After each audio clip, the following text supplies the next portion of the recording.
સુરતમાં હાલમાં સચિન વિસ્તારમાં જર્જરિત બિલ્ડિંગ પડતા 7ના મોત થયા છે, ત્યારે ઉધનામાં પણ અંબરનગર ખાતે જર્જરિત બિલ્ડિંગ આવી હોય જે ઉતારી પાડવામાં આવે તેવી માંગ ઉઠી છે। સુરતના સચિન વિસ્તારમાં એક જર્જરિત બિલ્ડિંગ તૂટી પડતા 7 લોકોના મોત થયા હતા, ત્યારે હાલમાં સુરતમાં અનેક જર્જરિત બિલ્ડિંગોમાં જીવના જોખમે લોકો રહી રહ્યા છે। તો સુરતના ઉધના ઝોન એમાં આવેલ અંબાનગર ખાતેના ઝેનપ એપાર્ટમેન્ટમાં 20 પરિવારના 50થી વધુ લોકો રહે છે, જે બિલ્ડિંગમાં ભાડુઆતો રહેતા હોય અને મૂળ માલિક મુંબઈમાં રહેતા હોય, ત્યારે આ જર્જરિત બિલ્ડિંગ પડી જાય તો મોટી જાનહાનિ થાય તેમ છે, જેથી પાલિકા દુર્ઘટના બને તે પહેલા જ બિલ્ડિંગ જર્જરિત થઈ હોય જેને ખાલી કરાવી ઉતારી પાડે તેવી માંગ ઉઠી છે। આપણને બધાને ખબર છે કે સચિનમાં 2 દિવસ પહેલાં જે હાદસો બન્યો અને જે તંત્ર કામે લાગ્યું અને 7 લોકોના મૃત્યુ થયા એક બિલ્ડિંગ પડી જવાથી। હવે આપ આ જોઈ રહ્યા છો ઝેનપ એપાર્ટમેન્ટ છે અંબર કોલોની ખાતે, જે રીતની પરિસ્થિતિ છે જીવતા બોમ્બ સમાન છે। 60 લોકો એમાં રહી રહ્યા છે।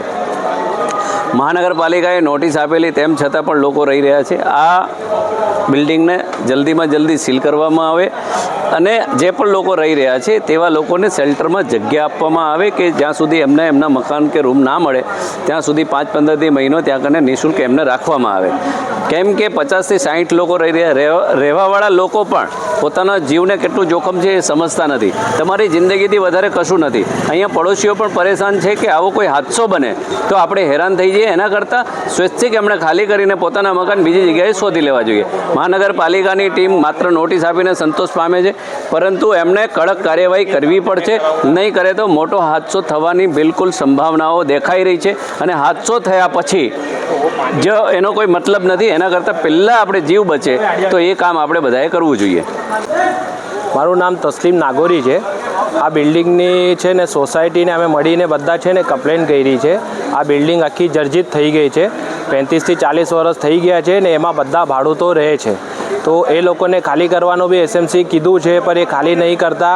હવે એની અંદરથી છે ને બધા કોન્ક્રીટના મોટા મોટા ટુકડાઓ નીચે પડે છે, તો માણસો અહીંયા જાય છે કરે છે, કોઈને બી કંઈ પણ નુકસાન થઈ શકે છે ને એમાં જેવી રીતે કે સચિનમાં છે ને 2-3 દિવસ પહેલાં જે બિલ્ડિંગ ધારાશાયી થઈ છે 7થી 8 વર્ષ જૂની જ હતી, આ 35 વર્ષ છે ને એના બીમ કોલમ તમે જોશો આખા ફાટી ગયા છે, બરાબર છે। એક જીવતો બોમ્બ જેવો આ બિલ્ડિંગ છે, ક્યારે પણ પડી શકે છે।